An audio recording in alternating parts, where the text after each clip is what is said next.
आज वो अपने घर से यूजुअल ब्लैक मर्सिडीज में नहीं निकली, बल्कि एक छोटी सी कार में एक दोस्त के साथ चुपके से रवाना हुई।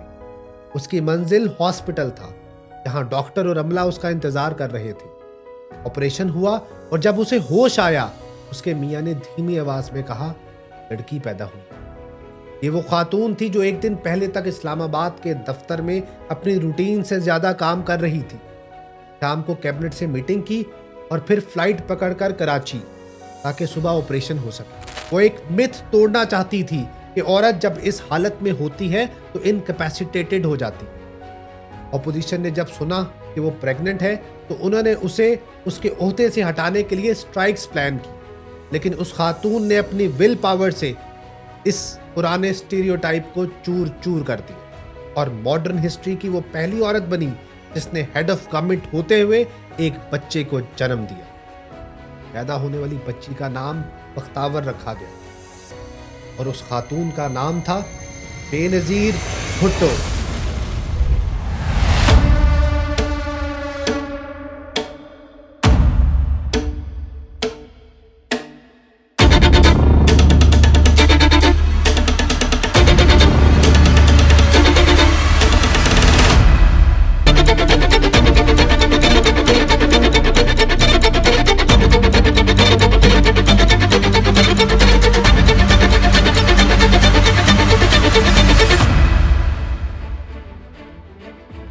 बेनजीर भुट्टो का सफर 21 जून 1953 को कराची से शुरू होता है। बेनजीर को घर वाले पिंकी बुलाते थे। घर में तालीम सबसे बड़ी तरजीह थी। 3 साल की उम्र में लेडी जेनिंग्स नर्सरी स्कूल भेजा गया। 5 साल की उम्र में convent of Jesus and Mary Karachi, जहां इंग्लिश, डिसिप्लिन और एकेडमिक्स ने उसकी बुनियाद मजबूत बनाई। दिन को स्कूल, शाम को घर में ट्यूटर्स और मौलवी साहब से कुरान और इस्लामिक हिस्ट्री। दीनी और दुनियावी तालीम साथ साथ चलती रही। 1963 में वो मरी कॉन्वेंट बोर्डिंग स्कूल भेजी गई, जहां बिस्तर बनाना, शूज पॉलिश करना, सेल्फ डिसिप्लिन सब उसने यहीं से सीखा। 1965 की वॉर ने उसे पहली बार सियासत और मुल्क की हकीकत से रूबरू कराया। घर में पाकिस्तान पीपल्स पार्टी का दौर शुरू हो रहा था और बेनजीर 1968 के हंगामों के बीच ओ लेवल्स की तैयारी कर रही थी। ड्यूटी के सबब दिसंबर 1968 के एग्जाम्स वेटिकन एम्बेसी में हुए और उसने ओ लेवल्स वहीं से कंप्लीट। अप्रैल 1969 सिर्फ 16 साल की उम्र में बेनजीर को Radcliffe College Harvard University का एडमिशन मिला। हार्वर्ड ने उसे Vietnam war protest, women's movement, civil rights और ग्लोबल पॉलिटिक्स का असली रंग दिखाया। 1971 और 72 के दरमियान वो यूएन सिक्योरिटी काउंसिल की डिबेट्स, सिमला टॉक्स और अपने वालिद की डिप्लोमेसी करीब से ऑब्जर्व करती रही। 1979 में वो ऑक्सफोर्ड गई, लेडी मार्गरेट हॉल, जहां एसेज, रिसर्च और ट्यूटोरियल्स ने उसकी पॉलिटिकल थिंकिंग को शेप दिया। ऑक्सफोर्ड यूनियन सोसाइटी की डिबेट्स ने उसकी आवाज और कॉन्फिडेंस मजबूत किया और फिर वो लम्हा आया जब बेनजीर भुट्टो ऑक्सफोर्ड यूनियन की प्रेसिडेंट बन गई, पहली एशियन और पहली मुस्लिम वुमेन जिसने ये इलेक्शन जीता।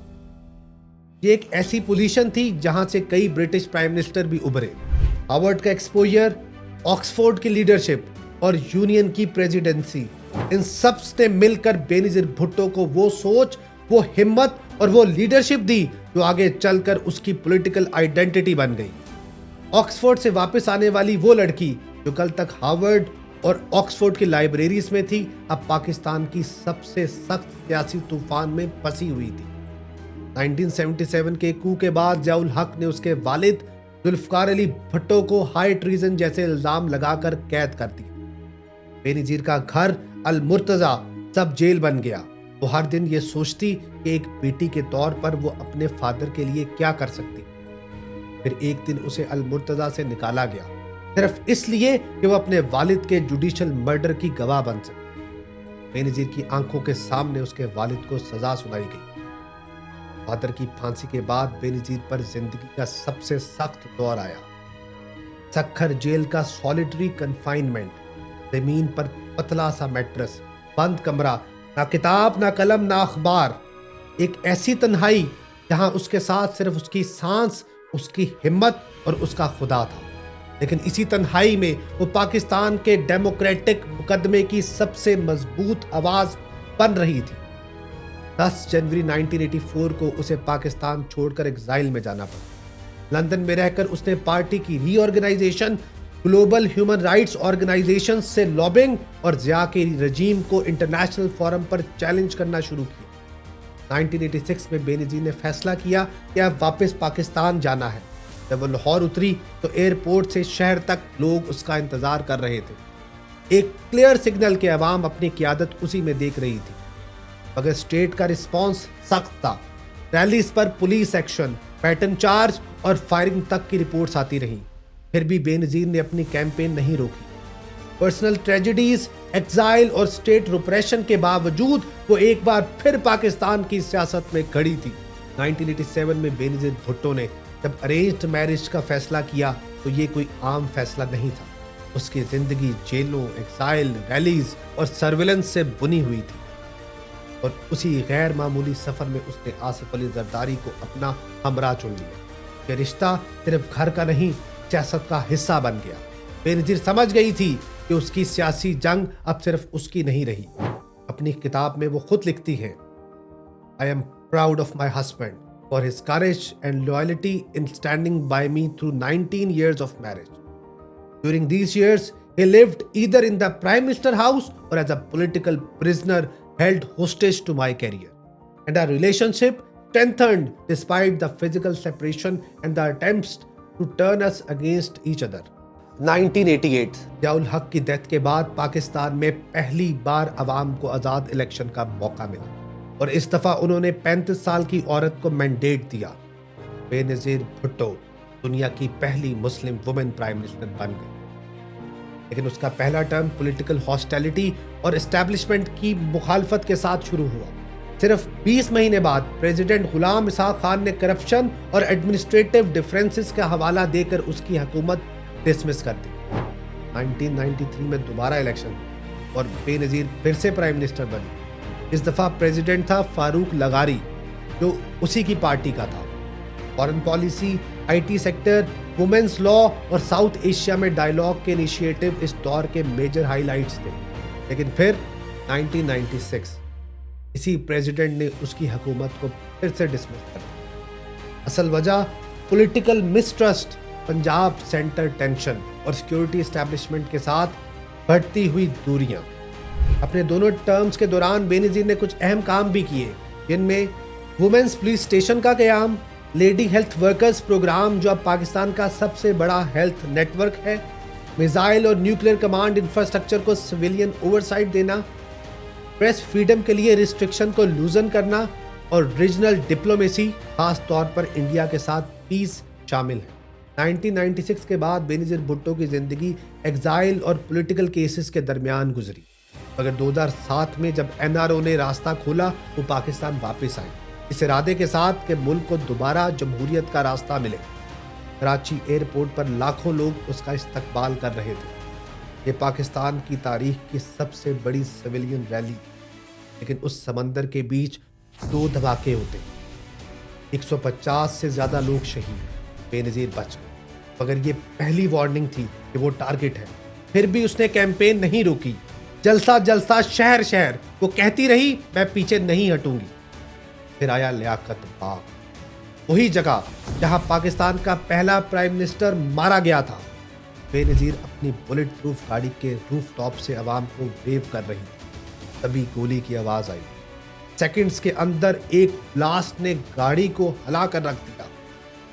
धूल, धुआं, चीखें, और बेनजीर भुट्टो बेहोश हालत में हॉस्पिटल ले जाई गई। शाम तक खबर आ चुकी थी, बेनजीर भुट्टो शहीद हो गई है। पाकिस्तान ने अपनी एक और सियासी आवाज खो दी। यूएन कमीशन ने फैसला दिया कि बेनजीर की मौत को रोका जा सकता था। स्टेट ने उनकी सिक्योरिटी को जानबूझकर नॉन सीरियसली।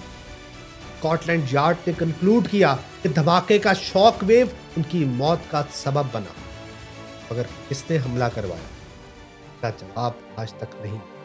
भुट्टो खानदान की तारीख में मौत हमेशा बेवक्त आई। जुल्फकार अली भुट्टो जुडिशल साजिश का निशाना, मुर्तजा भुट्टो सियासी इनकाउंटर का शिकार, शाहनवाज परदेस के कमरे में राज बनकर चला गया और फिर बेनजीर भुट्टो रावलपिंडी में शहीद। ये एक ऐसा सिलसिला था जो किसी खानदान को तोड़ सकता था, मगर बेनजीर ने अपने बच्चों को डर के साए नहीं बल्कि हिम्मत के साए में पाला। और आज वो बच्चे अपनी माँ और नाना का अंजाम देखते हुए भी इस मुल्क के लिए कुछ करने का पक्का इरादा रखते हैं।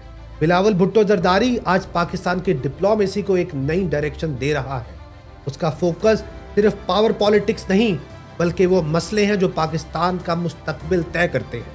क्लाइमेट चेंज, जिसका सबसे ज्यादा नुकसान पाकिस्तान उठा रहा है, बिलावल ने इसे अपनी सियासत का सेंट्रल मिशन बना दिया। Climate justice, green economy, flood protection, renewable energy और उन लोगों की आवाज जो हर साल तबाही से गुजरते हैं। इसी तरह रोजी रोटी का हक, बेहतरीन तालीम, women empowerment, health care, IT jobs और मुल्क भर की सोलराइजेशन, ये सब बिलावल के नजदीक एक मॉडर्न पाकिस्तान का सीधा साफ ब्लूप्रिंट है। बख्तावर एजुकेशन और वुमेन लीडरशिप को आगे ला रही है। आसफा हेल्थ और सोशल वेलफेयर में बेनजीर का अधूरा काम मुकम्मल करने की कोशिश कर रही है। कहा जाता है कुछ लोग जिंदगी भर जीते नहीं और कुछ लोग मर कर भी मरते नहीं। बेनजीर उन्हीं नामों में से एक नाम है। वो खुद कहती थी, I didn't choose this life, it chose me. और जो जिंदगी खुद तकदीर चुन ले उसकी गूंज कभी खामोश नहीं।